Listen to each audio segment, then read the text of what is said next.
Amy continues next. Now, your official Chicagoland weather forecast with Steve Williams. Windy, chilly day. Times of clouds and sun. A snow shower this afternoon. Our high today at 30. For tonight, breezy this evening. Clearing and frigid. Low tonight down to 6. For tomorrow, brisk, very cold day. Sun and clouds. A high tomorrow at 19. I'm Steve Williams on AM 560. The Answer. 28 in clouds at O'Hare. Your next news update is at 7:30. Chicago's Morning Answer continues next on AM 560. The Answer. This hourly segment is brought to you by Health Quest Radio with Dr. David Kolbaba. Saturday mornings at 11. Visit healthquestradio.com. Now, from the Signature Bank Studios. This is Chicago's Morning Answer with Dan Proft and Amy Jacobson on AM 560. The Answer.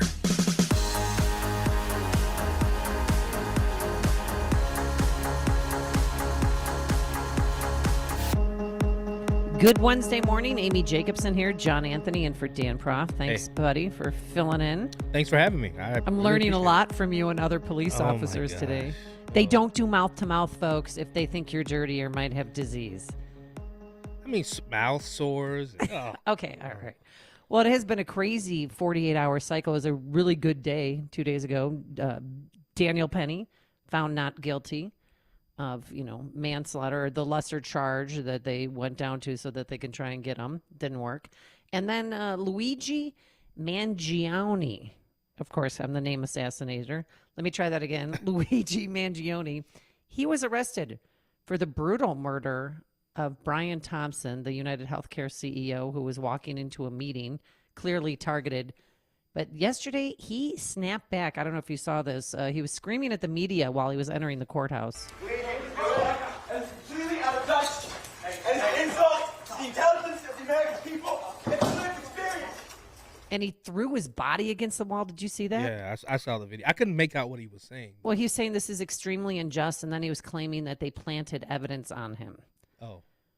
So it was such a bizarre, because they found the backpack, and inside the backpack was Monopoly money. It was like this cat and mouse game he was playing with police for 5 days.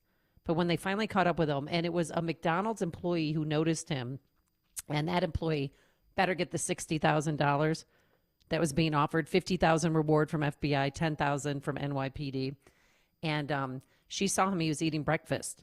And according to Fox News, when they took him into the Altoona, Pennsylvania Police Department and New York detectives were sitting there, he was shocked and he started shaking. So the thing is that this kid is brilliant. I mean, he was first in his class, valedictorian, at an all-boys private school. He grew up in Maryland, $40,000 a year. He went to University of Pennsylvania. He was a Phi Psi. He was in a fraternity there. And he's good looking. He's a big social sensation. I mean, the way that the whole family is good looking. But people are falling all over him. Yeah. Even anchors who are asking, hey, can you get rid of the chyron so I could see him, so they could see his 14-pack abs? No, I'm not. This is CNN, okay? God. This is quote-unquote journalism. Biggest problem right now is I want to believe that he didn't mean to just fizzle out in the middle of a McDonald's. Menendez brothers, move over! Luigi is about to take the girls by storm. Look at the photos they used when this man got picked up. Not the 14-pack. He's GTL. What? The man accused of killing United Healthcare's CEO going viral. Images of Luigi Mangione seem to captivate the attention of online masses. The Manhattan killing also uncovering a deep dissatisfaction with the United States healthcare industry.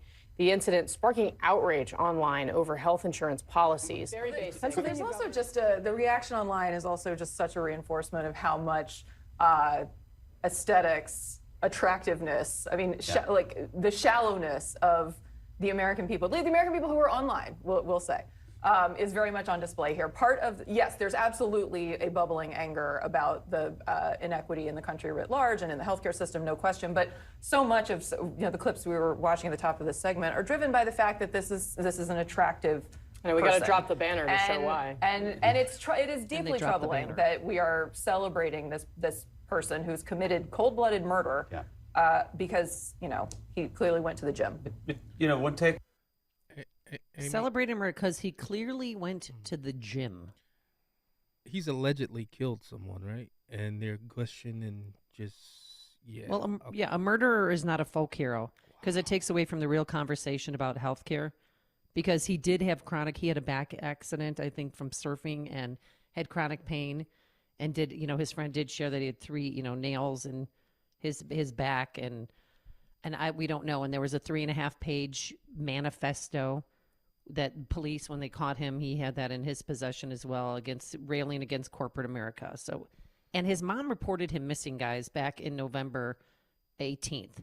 Oh. And then his friend said they hadn't heard from him in 3 months. Planning. So he was off the grid. Sounds like planning. Yeah, so with more on this and with Daniel Penny's not guilty verdict, let's welcome back to the program our very good friend, Garry McCarthy, Chief of Police in Willow Springs, former superintendent of CPD, mayoral candidate, don't forget that, former NYPD officer and deputy commissioner, and police chief of Newark, New Jersey. Was there anything I left out, Mr. McCarthy? That's just about it. And the father of an 8-year-old right now. Yes, and an all-around good guy. So there you go. Okay. All right, So I guess we're good. We're good. I can go now, right? You're a New Yorker. You're from what borough did you grow up in? The Bronx. The Bronx. Yeah. Okay. The Bronx, New York. Were you obsessed with this Brian Thompson murder as I was? Because I followed every part of this. I still am. It's funny. You said the kid was brilliant, and that doesn't make him smart. Let's get those two issues separated. At the end of the day, people ask me all the time if I miss New York. And I generally say, no, I miss my friends, but, my friends come through here all the time. Watching these two events in New York City, I realized how much I actually do miss it, because those are high-profile, big cases that being involved in, there's enormous pressure, but at the same time, there's enormous satisfaction when you bring them to completion. Which obviously this case with the CEO is not brought to completion. There's a lot of T's to cross and I's to dot, and I'm just really impressed at how well they handled it. Well, it seemed like a cat and mouse game, though. I mean, it was 5 days, which seems so long considering we had such a great picture of his face from the surveillance cameras and from the hostel where he stayed, where he was flirting with a girl, so he put his mask down, and that was probably the best picture we had of him. Yeah, but what's interesting, and nobody talks about this, is nobody has heard from the Detective Bureau in New York City how they got this guy in the hostel, how they got him in the Starbucks, and any other things that they were keeping under wraps.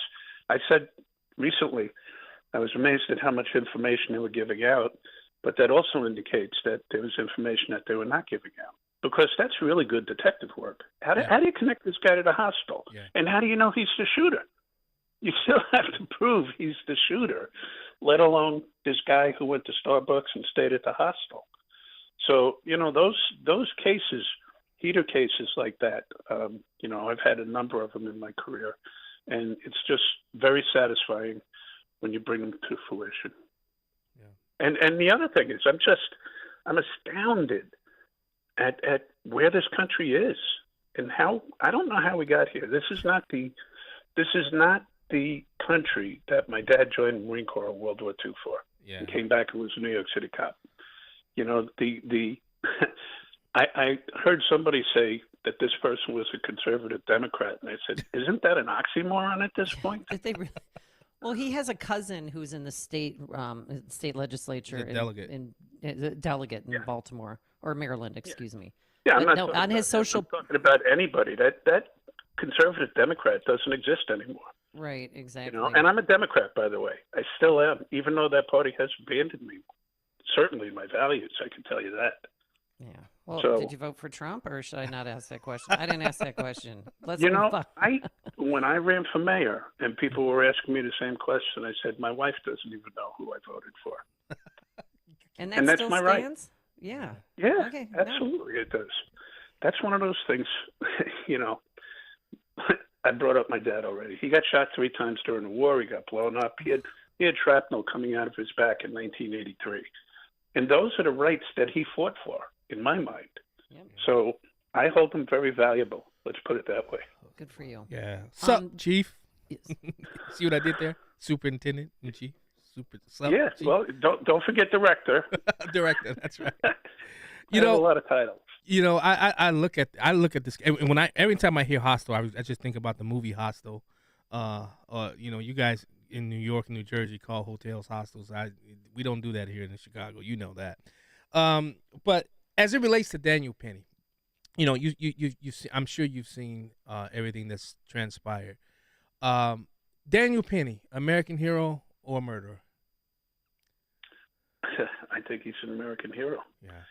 You know, it's a tragic thing that occurred, but let's compare the backgrounds and look at the circumstances that brought that situation to occur. The victim in this case, I believe he was arrested 47 times. Yeah. I believe that he was considered a danger to himself and other people, like diagnosed as that. And at the same time, look at Daniel Penny, who United States Marine, but at the same time, people were panicking. You've seen the videos of people who were on that train. Yeah. And by the way, I like to say they were black, white, orange, and green. Yeah. and they were sticking up for his actions. Yeah. You know, and I've heard people say this, and I agree with it. If you've ridden the Red Line, you probably understand what it's like to be on a New York City subway. That's true. Mm-hmm. Yep. I've been on a New York City subway. Yeah, and it can be dangerous. Yeah. It can be very, very dangerous. So, you know, and the problem is, John, the first thing that people fall back on is race. Yeah. And it shouldn't be the first thing, but that's what it is. And the other thing was, I'm watching the protesters when the verdict came out, and I see them holding up signs saying NYPD equals KKK. It's like, well, what did the NYPD do here? And why are we doing that and talking about vigilantism? Yeah. And this isn't okay. And this other guy, Luigi, is being celebrated online by people. Yeah. Which, by the way, I got a bill. I got a bill from Northwestern the day that incident occurred, and I said to myself, I've got more insurance than anybody I know, and now I got to go back and talk to the insurance companies and straighten this whole thing out, which I spent an hour and a half doing yesterday. Yeah. No, I'm not happy with it, but guess what? I'm not going to shoot somebody over Exactly. You know, and I'm sure you saw the BLM leader, what's his name, Hank Newsom, I believe that's and his name. sister. You know, I mean, when he basically calling out for people to attack white people, I mean, isn't that? I mean, I used to remember when those type of threats were considered a crime, or at least you got a visit paid to you. Now, what happens if someone goes out and starts attacking, you know, white people, because especially people that look like Daniel Penny?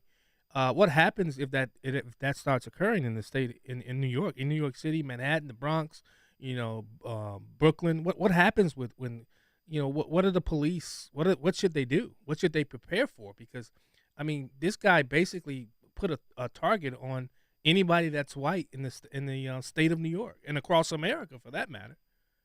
Yeah, well, you know, I could tell you in Alvin Bragg's world, nothing would happen. Yeah. I mean, the Soros-backed prosecutors across the country have been complicit in destroying the criminal justice system in this country. Yeah. And, you know, there has to be consequences. And I understand disparities. You know, I used to love when I would go to community meetings on the south and the west sides of Chicago. And I'd get up and I'd start talking, and I'd go right to race because everybody's afraid to talk about it. Yep. And I would talk about the history, and I would talk about redlining and segregation. And you know, black audiences, they talk back to you. So as I'm doing that, people are going, that's right, you say it, tell us, right? And I'm going through this whole thing, and I talk about segregation, slavery, redlining, you name it. And then I say, this is bad. And they're like, that's right, it's bad. And then I say, well, why do we insist on it? And I could hear the audible like, huh? And I say, you're insisting on black commanders and black officers and black neighborhoods. Right. We have to have exposure to get over this. We have to understand how we got to this place. And at the end of those meetings, they would say to me, without exception, nobody who looks like you has ever spoken to us like this. And you are so right, we got to work on it. And I did two things when I was in Chicago that had never been done before. I put a white guy in the Englewood district. He was the first white guy since 1964. And I put the first black guy north of Division Street. And guess what? What? They both excelled. As a matter of fact, the funniest thing was the alderman for the district where I put Jimmy Jones, who unfortunately passed away a few years ago, up in the 20th district. He called me like on Friday, and he says, "Hey, boss, my guy retired. I need somebody up here." And I'm like, "Listen, I got the best guy in the world. He's going to be up there Monday." He's like, "Oh, that's great. I can't wait to meet him." When I hung up the phone, I said, "Guess who's coming to dinner?" That wasn't Leo Schmitz, was it? Yeah, that's not who you put up there, was it? No. Leo's the guy I put in the Englewood. Yeah, that's what I'm saying about. That's what Leo, I remember. Yeah. And I remember there were protests when I put him there, and there were protests when I took him out. Yeah. How do you think, as a former superintendent, how do you think Superintendent Snelling is doing so far? Well, I think he excelled during the DNC. And, it kind of, I'm not taking credit for this, but it really reminded me of exactly what we did during the NATO summit back in 2012. Other than that, I'm kind of disturbed by the fact that he and the mayor seem to be on two opposite ends of the spectrum. One of the things that I learned, not that it matters because politics got in the way, is there should be no there should be no distance between the mayor and the superintendent. Yep. The mayor shouldn't be talking about one thing and the superintendent talking about another. They have to be on the same page if they're going to accomplish the goals. And they're obviously not. So, and I think Larry's doing a pretty good job. Don't get me wrong. But by the same token, I can't get over the fact that Brandon Johnson just can't seem to get out of his way. Gosh. Hey, Chief. I've never heard of the 50-0 vote on anything. That's an accomplishment. That's true. Chief, now we both know that there's a looming war getting ready to incite in the city of Chicago, Cook County, as it relates to Tom Homan and ICE coming into the city. As you know, it's a sanctuary city and this is a sanctuary state. Let's take it back when you were superintendent. Would you abide by the stand down order from the mayor as it relates to working with ICE? As getting, we're seeing what's happening with, especially a lot of these Venezuelans who are committing a ton of crimes throughout the city of Chicago. Would you abide by that stand down order, or will you have a conversation with the mayor and say, you're looking at this budget deficit? This is the way to help fix it. What would a Superintendent McCarthy do in this situation? I would definitely have the conversation with the mayor. Definitely. One of the things that was interesting, working with Rahm Emanuel, and by the way, I worked 2 years for Rudy Giuliani, 5 years for Mayor Bloomberg, 5 years for Cory Booker, and 5 years for Rahm Emanuel. Wow. So I've been around the block as far as mayors go. But Rahm and I would have conversations behind closed doors where those things would be hashed out. Yeah. And that's what I'm saying. There would be no daylight between me and the mayor. We would come out exactly on the same page, certainly in public. Now, 99.9% of the decisions that were made in the Chicago Police Department when I was the superintendent were mine. Nice. And it was my first tenet to take the job. I said, Mayor, if I'm going to take this job, I have to really run the department. I will keep your politics in forefront of my mind, but I have to run the department. Which, by the way, when I put Schmitz in Englewood and Jimmy Jones up in the 20th district, I got a call from City Hall. Chicago because I want to send the mayor a message. Sorry, hold on. I didn't do that. Sorry about that. We had a little technical problem, but go on. What were you going to say? Just when I did that with Leo Schmitz and Jimmy Jones, I naturally got a phone call from the mayor's chief of staff immediately saying, "What are you doing?" And I said, "Well, what do you mean?" "Well, what about the community?" "Well, what about them?" "Well, Leo's white." I was like, "Get the hell out of here. Leo's white?" Damn. So, those decisions I made, and, not every one of them was perfect, but by the same token, you got to sometimes break the glass ceiling. Yeah. Right. So You can't would you just take say, the order "This from is the the way mayor? it is." If the mayor said, no, we're not cooperating with ICE, then you would not cooperate with ICE? Probably not. Yeah. Now, that would really stick in my craw. Let's put it that way. because getting criminal aliens Yes. off the street is a no-brainer. Yep.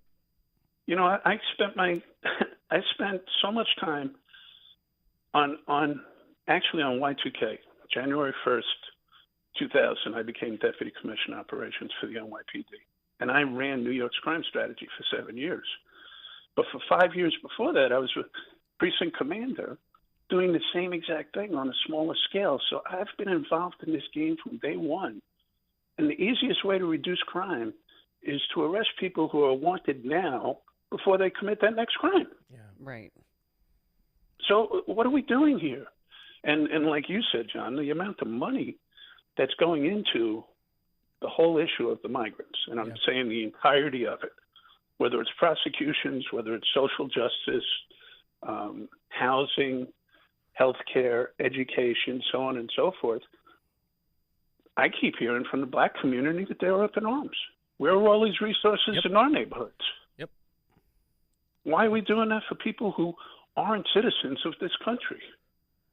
I understand that we should be welcoming, but by the same token, that doesn't mean open borders. Yep.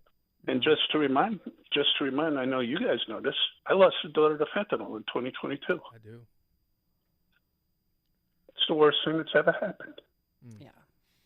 Wow. I know. I think So- about you and your family all the time. And I went to 2 fentanyl funerals. I'm like, what is going on here? My, Sammy, a not good sure. family friend. People don't understand it unless it happens to them until you actually see it. And if you're around young kids, you warn them, hey, be careful of who you're hanging out with and what they're putting and lacing. What you might think is an aspirin or marijuana. In one case, there was a fentanyl laced on marijuana, and the person died. Yeah, well, these numbers tell the story. In 2022, the year that my daughter died, there were 110,000 opioid overdoses in this country. 110,000. Do you guys know how many people we lost in the Vietnam War over 10 years? What's that? 58,000. Sheesh. So over a 10-year period, we lost basically half as many people in a war as we did to opioid deaths in 2022. Well, do you feel confident tell that a President story? Trump is going to close the border and stop, or try and stop fentanyl from coming over? I do. Okay. I do. And interestingly enough, I actually had to work with the guy in New York City at sometimes. And, his personality is what it is. You could say it. What you see is what you get.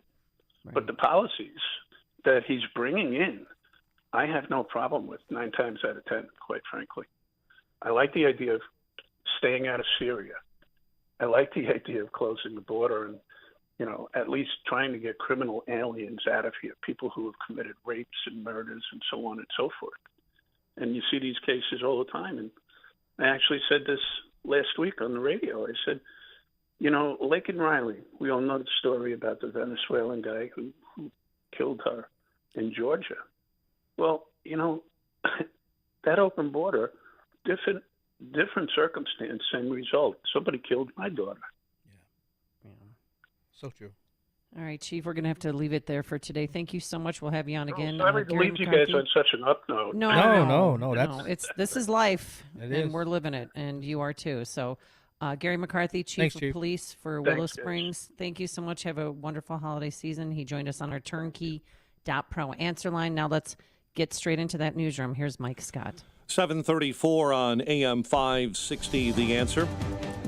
The man suspected of gunning down Brian Thompson in Manhattan remains in custody, but the NYPD has serious concerns about